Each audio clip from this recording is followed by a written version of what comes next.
या व्हिडिओमध्ये आपण पाहणार आहोत की ऑर्डर रिसीव्ह कसा करायचा। सुरुवातीला डिलिव्हरी बटनावर क्लिक करा आणि त्यानंतर इनकमिंग लोडवर जा। इथे तुम्हाला तुमचे इनकमिंग ऑर्डर्स दिसतील।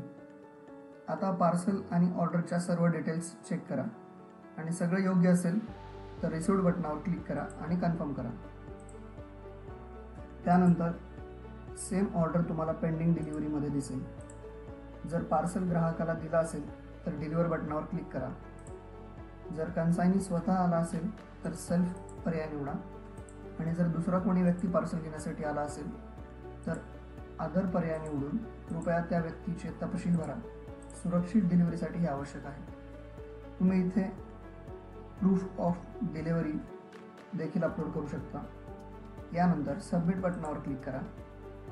ही तुमची डिलिव्हरी रिसीट आहे जी ग्राहकासाठी दिली जाते। या प्रकारे आपण आपल्या इनकमिंग डिलिव्हरीज यशस्वीरित्या रिसीव्ह केल्या आहेत।